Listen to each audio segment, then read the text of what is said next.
Desde hace 2 años, Israel sostiene una guerra en la franja de Gaza contra Hamás.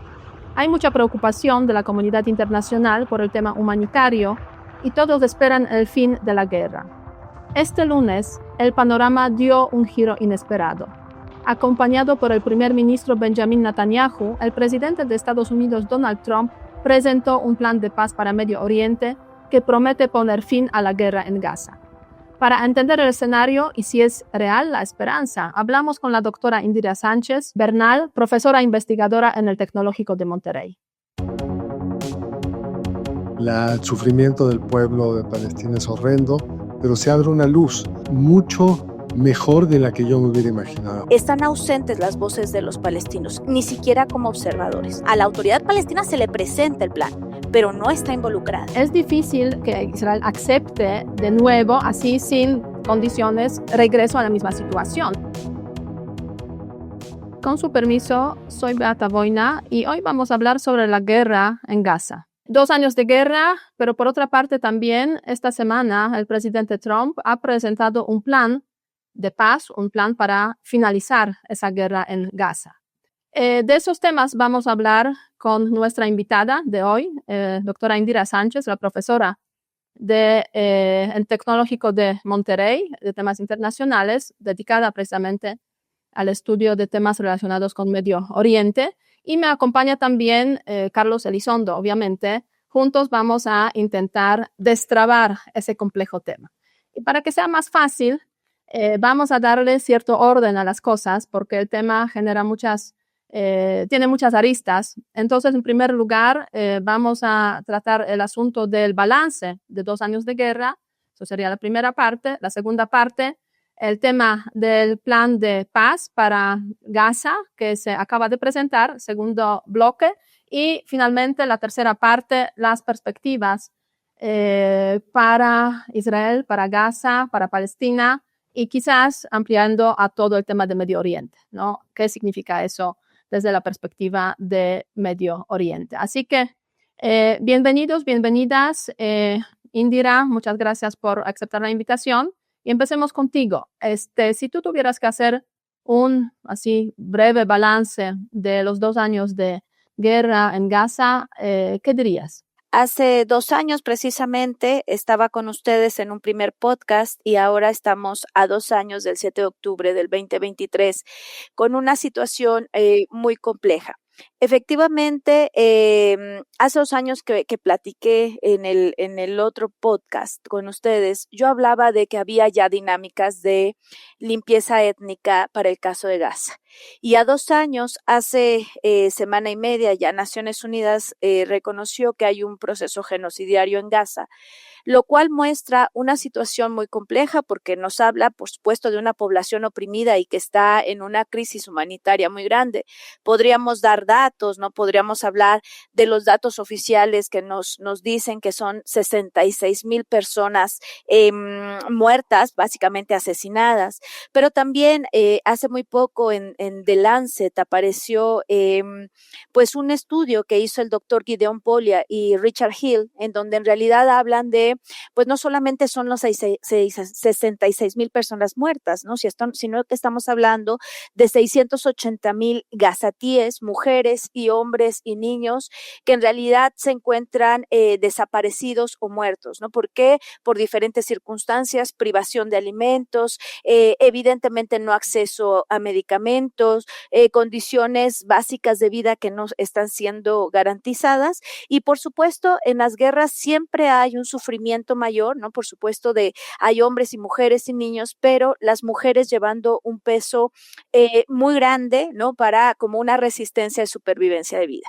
Esta situación en Gaza, que además nos habla de se han destruido hospitales, se han destruido universidades, que recuerdo que hace 2 años empezaban los procesos de bombardeo, pero en donde no hay escuelas, en donde gran parte de los académicos han sido asesinados, en donde no hay hospitales, hay una crisis de salud muy grande y, por supuesto, una infraestructura prácticamente deshecha. Esta situación pone, por supuesto, a la vista de todo el sistema internacional, ¿no? Y de todos los estados y poblaciones, pues una necesidad urgente de que se cree un cese al fuego. Pero por otro lado, en estos 2 años ha habido y se ha demostrado una tensión enorme en el caso a nivel regional, por supuesto. Si, por ejemplo, pensamos en lo que sucedió en estos 2 años, Israel y la tensión con Irán, Israel y la invasión hacia Líbano, Israel y también los ataques que se dieron en Siria, además interconectados con un cambio de gobierno en Siria, ¿no? Que además fue por un movimiento islamista y que hoy en día también hay una inestabilidad política en Siria, y sumado a otra crisis humanitaria, pero que ahí también está presente, que es Yemen, ¿no? Dejó en evidencia, por supuesto, aquel eje de la resistencia de la cual se hablaba en Medio Oriente, que era la unión entre Hezbollah, Hamas y, por supuesto, Irán, ¿no? Y en donde en ese intercambio de misiles, ¿no?, que tuvimos hace algunos meses, pues también quedó evidenciado que Irán no tenía la misma potencialidad militar que Israel, y por supuesto eso alejó, y hoy lo menciono porque hoy en día se vuelven a dar las sanciones en Irán, y además una situación internacional muy compleja, ¿no? Porque se evidenció también una crisis que ha estado presente desde el 2003, diría yo, en un multilateralismo representado además en Naciones Unidas, ¿no? De un no poder actuar en un tiempo con efectividad para establecer un cese al fuego, y por supuesto también dejó muy claro estos bandos geopolíticos, ¿no?, que tenemos presentes, por supuesto Israel, Estados Unidos, ahora en una intentona de generar un plan de paz. Sin duda el acto criminal de Hamas de octubre 7 de invadir Israel, tomar rehenes, asesinar a gente que incluso era simpatizante de una estrategia más abierta, más de negociación con los palestinos, acaba en un desastre. Acaba en un desastre porque Israel, si uno ve las encuestas en Israel, esta división que antes había respecto a cómo actuar respecto a las amenazas, se ha cambiado.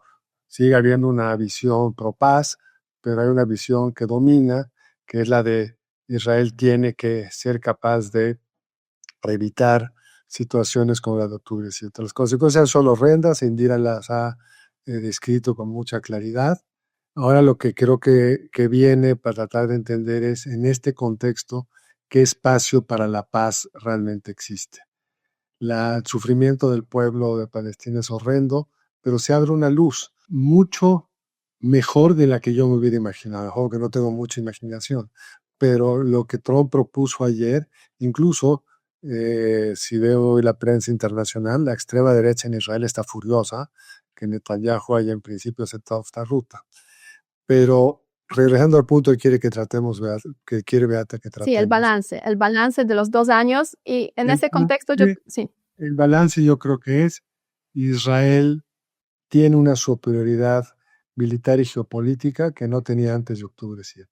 Y como dijo Indira, lo que parecía una red muy poderosa que sitiaba a Israel, se la fue desmembrando en unos casos con estrategias más a distancia como Yemen, en otros con la invasión terrible en la Franja de Gaza, en otra con Irán y con el cierto apoyo de Estados Unidos, bombardeando instalaciones críticas, asesinando a los líderes de Hezbollah. O sea, la situación geopolítica hoy es otra.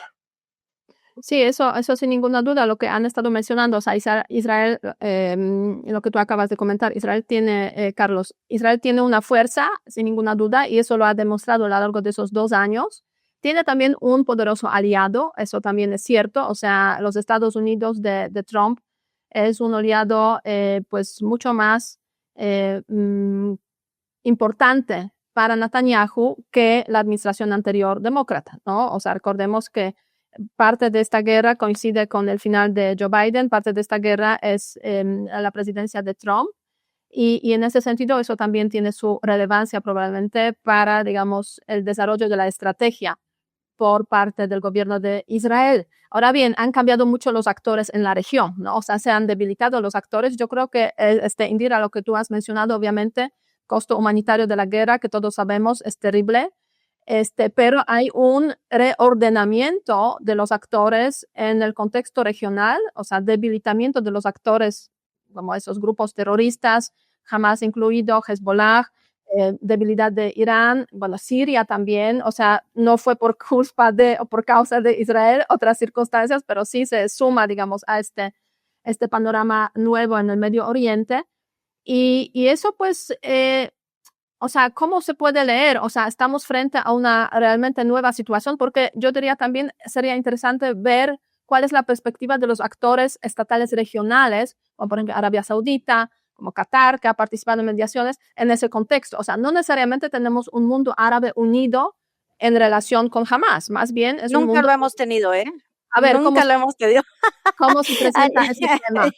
Fíjate que aquí varias cosas. En cuanto a los actores estatales, ha sido una situación muy difícil, Beata. Yo soy de las que considero de que nunca hubo realmente un proceso de unificación de países árabes. Y lo digo por lo siguiente.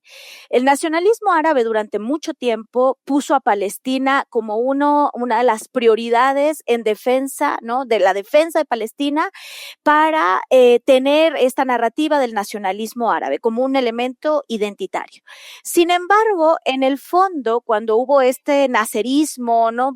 Por ejemplo, de Gamal Abdel Nasser y ese nacionalismo que estuvo presente y que nos llevó a varias guerras, y estoy hablando de la guerra, por supuesto, de los 6 días y después de la muerte de Nasser, el Yom Kippur, en realidad Palestina no estaba necesariamente como prioridad, sino que era un elemento que ayudaba políticamente a los nacionalismos, pero no este nacionalismo árabe unido del cual se hablaba, sino a nacionalismos árabes locales. Eso creo que es muy importante. Lo segundo es que después del 7 de octubre hubo un silencio muy grande de los países árabes, ¿no?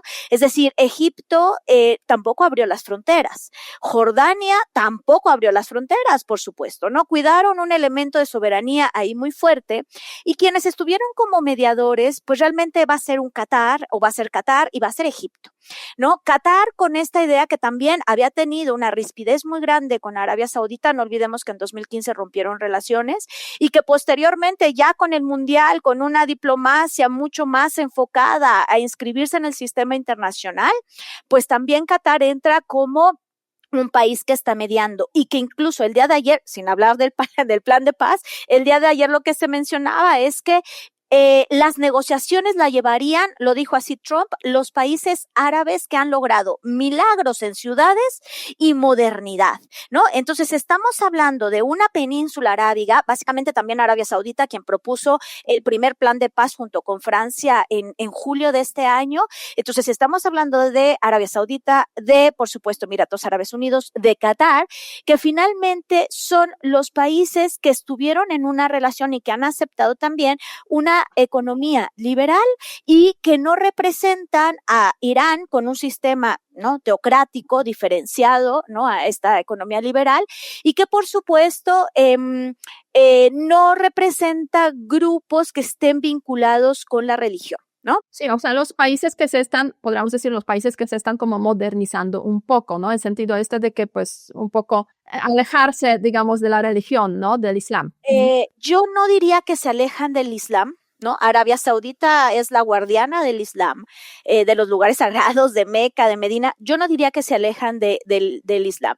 Lo único es que aceptan una economía liberal con la idea de progreso, ¿no?, que finalmente es producto de esa modernidad europea, ¿no?, y después euroestadounidense, diría yo.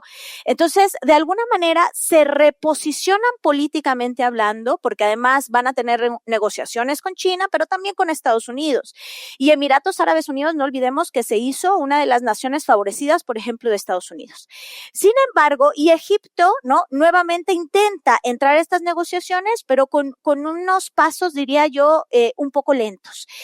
En el caso, por ejemplo, de Siria está en un proceso de consolidación estatal, porque en este momento todavía tenemos una inestabilidad política, ¿no?, a raíz del cambio de gobierno de hace unos meses, de diciembre del año pasado. Es decir, aquí estamos hablando de la caída, yo siempre me río un poco, ¿no?, de la única república hereditaria, ¿no?, y que por supuesto quedó contestada por un poder político islamista. Yo creo que convendría, Beata, si te parece, tratar de parar en dos cosas que dijo Indira, para tratar como de situar de cara a tu segundo punto, que es, Trump está buscando aliados en la región para tratar de anclar este plan de paz. Y Palestina o Hamás me da la impresión que se está quedando sin apoyos en la región o que esto se ha debilitado, como en el caso de Irán. Y esto es lo que yo creo que abre una puerta muy sorprendente e interesante, porque aunque son 20 puntos muy duros para Hamás, porque los obliga a dejar las armas, también le impone ciertas condiciones a Israel, como que Trump le puso límites a Israel. Israel estaba pensando anexarse un pedazo de la franja occidental y le dijeron que eso estaba fuera de juego. Francia, que es un país pues, que había sido muy crítico de Israel, parece estar dispuesto a sumarse a ese plan de paz. Entonces, ¿qué del contexto, Beata Indira, les parece que explican que en esta situación humanitaria tan dura se está abriendo un espacio para la negociación? Una negociación desde la fuerza, porque hay que entender que lo que Tom le está poniendo a Hamás es una pistola en la 100. O te vas por este lado o sigue Israel con la destrucción horrenda esta. Sí, eso sí, sin ninguna duda. Y eso sí, yo creo que ya no nos queda de otra, además el tiempo corre, para pasar el tema del plan de paz de Trump. Estaba tratando de tarde hasta que tú lo Sí, dijeras. es imposible, es imposible. Entonces, bueno, vamos a entrar de lleno en este tema, 20 puntos que presentó Trump, digamos, en la conferencia para los medios de comunicación este lunes, con Netanyahu al lado, que también tuvo su decir al respecto, que en principio confirmando que Israel acepta este plan de paz. Por una parte. Por otra parte, también hemos tenido las reacciones de diferentes actores, o sea, por ejemplo, de los países del Golfo, algunos países musulmanes como Indonesia, pero también la autoridad palestina se pronunció favorablemente respecto a este plan. Entonces, jamás se queda un tanto solo y bueno, eso pues se entiende en el contexto que estamos aquí tratando, explicando. Pero Indira, ¿cómo tú ves este plan? No sé si nos puedes acercar un poco a nuestro auditorio también. Son 20 puntos, no se necesita de enumerar los 20 puntos, sino digamos los principales elementos que tú ves relevantes para este asunto. Bueno, déjenme decirles que yo soy más pesimista que ustedes, mucho más. Carlos, yo sé que tiene mucha esperanza, que es como una luz, dice Carlos. A mí me parece que es un plan de paz que no está contemplando los problemas que en principio fue conflicto, ocupación, apartheid, y que no se plantearon nunca en los procesos de paz. El tema de Jerusalén, el tema de las fronteras. ¿De qué habla este plan de paz? Son efectivamente 20 puntos. El primero de ellos es que pues Gaza quedará libre de procesos de radicalización y por supuesto de grupos o agrupaciones que son consideradas como terroristas. Por supuesto, esto tiene implicaciones porque jamás siempre se le ha tratado como una agrupación terrorista por parte de Estados Unidos, pero no nos olvidemos que fue un gobierno en Gaza, ¿no? Entonces, lo que va a hacer deponer las armas como gobierno, eso es lo que se le está pidiendo, y que, por supuesto, Gaza se convierta en algo que a mí me resulta altamente complicado, ¿no? En apolítico. Es decir, que el gobierno que llegue en Gaza, porque así se menciona en el plan, sea apolítico. Segundo, si jamás acepta el acuerdo, inmediatamente, ¿no? La guerra se va a terminar. Son 72 horas. Tiene que devolver también rehenes, ¿no? Que es un punto relevante para Israel. 72 horas para entregar rehenes muertos o vivos.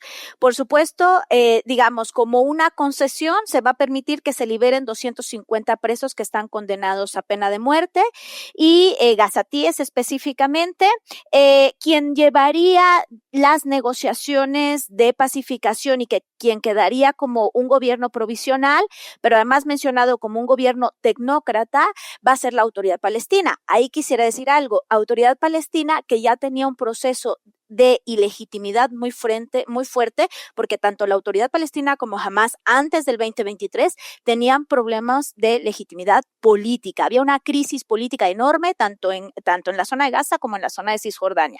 Luego, otro elemento que se plantea es que va a haber un plan de desarrollo económico en donde va a haber zonas económicas exclusivas. Ese plan de desarrollo económico, por cierto, también se puso en Ruanda posterior al genocidio en 1994. Y eso llevó a que Ruanda tuviera un proceso, se cambió una identidad pues étnica por una identidad más bien de clase. Eso también lo tengo que mencionar. No tienen los gazatíes, se les menciona que no tienen que abandonar Gaza. Va a haber un proceso que siempre es lo que se genera con estos procesos de paz, que es una DMZ, una zona de desmilitarización.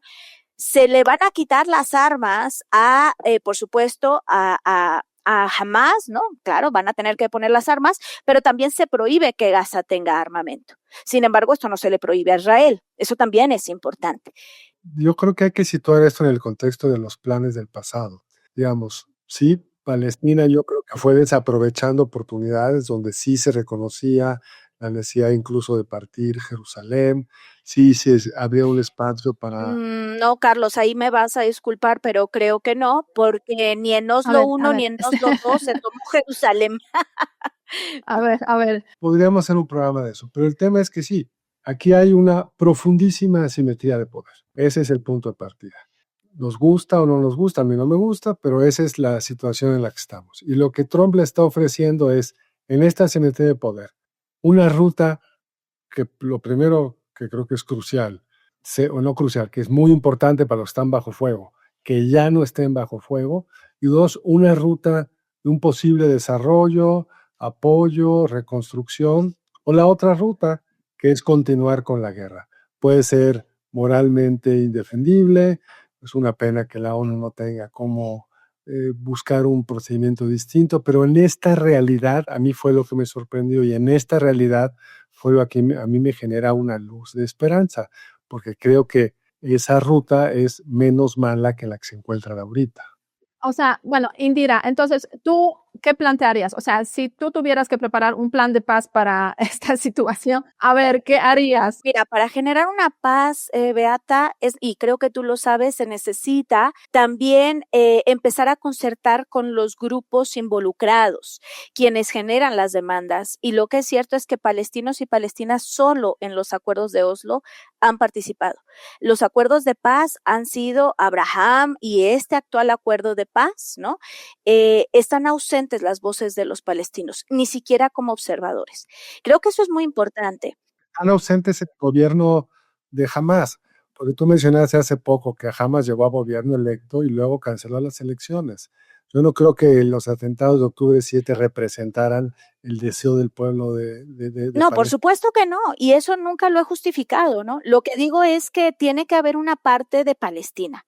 Es decir, ¿por quiénes están representados los palestinos? Por la autoridad palestina. A la autoridad palestina se le presenta el plan, pero no está involucrada. Sí, pero autoridad palestina como que sí se expresó positivamente, lo aceptó, ¿no? O sea, yo creo que eso es un elemento positivo. Lo aceptó, es decir, la autoridad lo aceptó, pero no estuvo inmersa en la negociación. Yo te puedo decir, mañana está por aceptar Hamas. Lo que se ha dicho es que Hamas está por aceptar el acuerdo de paz. Vamos a ver si esto es cierto. ¿Cuáles son mis preocupaciones? Yo también estoy de acuerdo, ¿no? Es decir, tiene que haber un proceso de negociación. Sin embargo, lo que no se está planteando no se habló de fronteras, no se habla tampoco de la construcción de un Estado palestino. Se habla de que la construcción puede llegar si funcionan bien las cosas. Lo segundo no se habla de fronteras, por supuesto, que esta es una problemática muy grande, que ha sido la gran problemática desde el proceso de ocupación en 1967, y tampoco lo que mencionaba Carlos, Jerusalén no se ha puesto en las negociaciones, ni siquiera en Oslo, ¿no? Se hablaba Jerusalén Este, etcétera, pero no se ha puesto porque ha sido uno de los principales obstáculos para la negociación. Entonces siempre queda fuera. Y luego, ahí voy a utilizar a un autor revisionista israelí que a mí me gusta mucho, un académico que es Ilian Papé. Están utilizando como base una propuesta de solución que ha sido completamente infructuosa, que es la de los dos estados, porque no están puestas las condiciones. Entonces, creo que esas condiciones tendrían que replantearse. Sé que este es un primer paso, pero es un primer paso que hablan sin definición de fechas, ¿no? Por lo menos en Oslo se hablaba de 5 años, que primero vendría la autodeterminación y luego la independencia. De acuerdo, Carlos, esa fue una oportunidad que fue deshecha, ¿no? O desaprovechada de alguna manera en ese momento por la autoridad palestina, ¿no? La actual autoridad palestina. Sin embargo, lo que tenemos ahora no tiene fechas, no tiene número de años, ¿no? Y por supuesto tampoco habla de la construcción del Estado. Creo que esos son las mayores problemáticas que yo veo, y que incluso cuando decían podemos hablar de las perspectivas para Israel y para Palestina, ahí por ejemplo yo diría que incluso en Israel, y creo que Carlos lo mencionó, el gobierno israelí en este momento tiene un gran problema, porque tiene grandes opositores que ya no están de acuerdo con la política de seguridad que se ha llevado a cabo en Israel. Entonces, es muy posible que enfrentemos un cambio de gobierno en Israel, porque ha habido muchos críticos de la propia población israelí, tanto al interior como población judía, ¿no?, en el exterior. Y creo que también esto va a reflejar una reconfiguración en donde pareciera, insisto, que estos países árabes de la península arábiga, ¿no?, pues son los que van a tener la batuta, por supuesto, porque aquí lo que hay que visualizar es quiénes se van a llevar las concesiones de la reconstrucción. Sí, pero sí, o sea, siempre, digamos, podemos aquí hacer muchos cuestionamientos sin ninguna duda, pero sí, yo creo que el plan que está proponiendo, o sea, en esos momentos, pues es el resultado de pues muchos experimentos o experiencias, mejor dicho, fallidas del pasado, ¿no? Y efectivamente, o sea, el hecho de que en un momento determinado Gaza pasó a control de los palestinos y se descarriló en lo que es hoy, y, o sea, en toda esa situación de Hamas como organización terrorista que ataca a Israel con consecuencias pues tan trágicas de 1.200 judíos asesinados, 250 rehenes tomados, etcétera, pues la verdad es que sí, o sea, en un momento determinado hubo ese paso de Israel, de acuerdo, nosotros cedemos ese territorio a los palestinos que lo gobiernen, ¿no? Con ciertas limitaciones, pero básicamente que lo gobiernen. Y es difícil que Israel acepte de nuevo, así sin condiciones, regreso a la misma situación. Ese es un punto muy importante, Beata. Y es que se han hecho estos esfuerzos y luego salen mal. Y salen mal para tragedia del pueblo palestino y del pueblo de Israel. Pero hoy las condiciones de asimetría de poder difícilmente va a llevar a que fácilmente acepten en Israel un ejercicio de este tipo. Y por eso, Indira, no están los plazos, no están una serie de cosas que tú querrías, porque en el pasado se hicieron y funcionaron mal. Y quien tiene hoy la sartén sobre el mango es Israel. Y no lo va a saltar, ¿no? Entonces, la pregunta es cómo aprovechar esa ventana de oportunidad para llevar el proceso a un punto en el cual, pues, podrá haber un Estado palestino y el Israel se podrá sentir también seguro de que no le van a atacar otra vez, porque no lo va a dejar Israel. O sea, sí, es una situación efectivamente de desequilibrio, sin duda, pero es la realidad que hay en el terreno y con la cual hay que lidiar. En ese sentido, yo creo que es interesante también ver cómo en otras partes del mundo, o sea, no hay un conflicto similar Israel y Palestina en ese sentido, pero digamos, en otras partes del mundo ha habido procesos de desarme de grupos terroristas, ¿no? Pasó en Irlanda del Norte,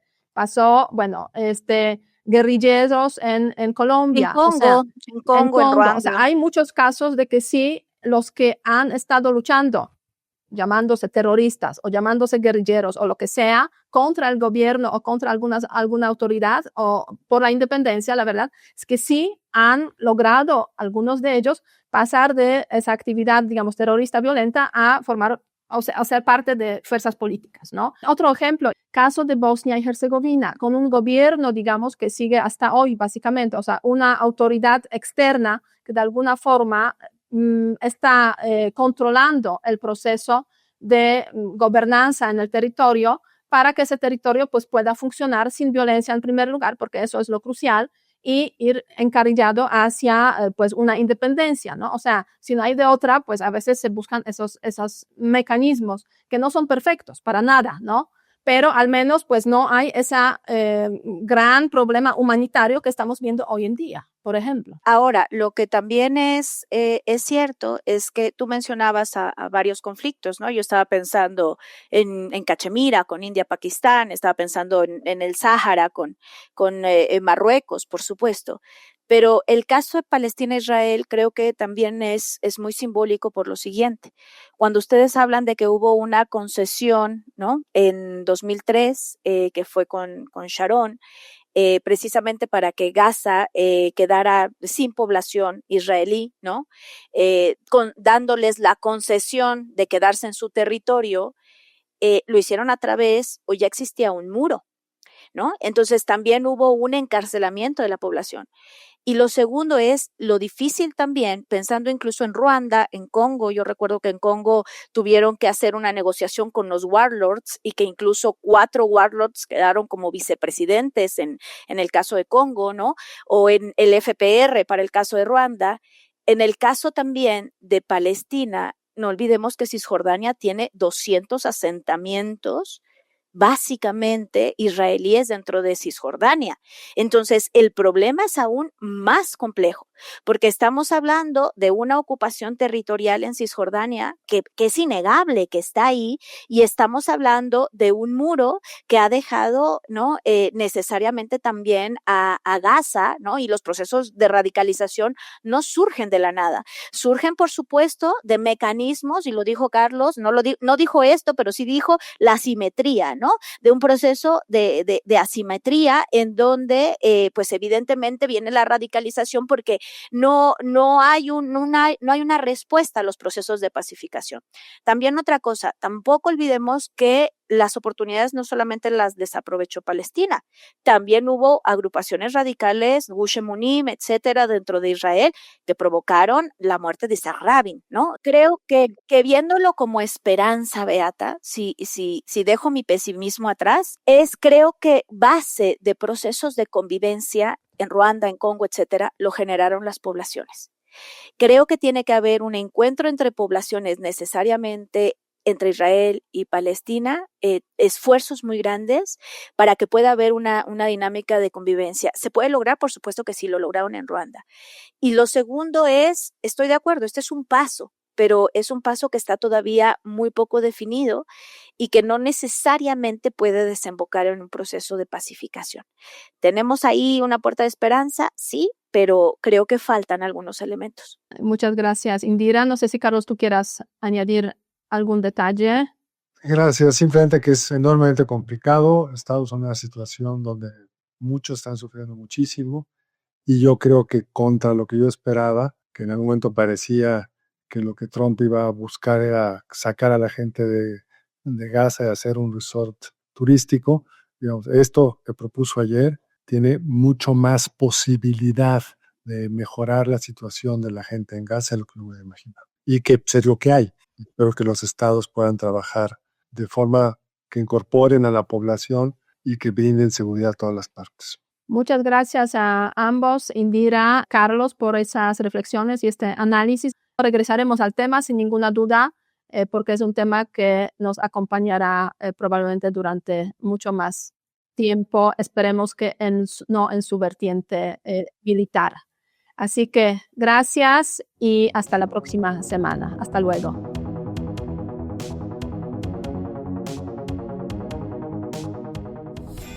Hola, somos Eduardo Aguiñaga, Eva Guerra y Alicia Galindo y te invitamos a escuchar Territorio Negocios, un podcast que analiza las tendencias y transformaciones empresariales en México y América Latina. Territorio Negocios es parte de Tech Sounds Podcast, la barra oficial del Tecnológico de Monterrey.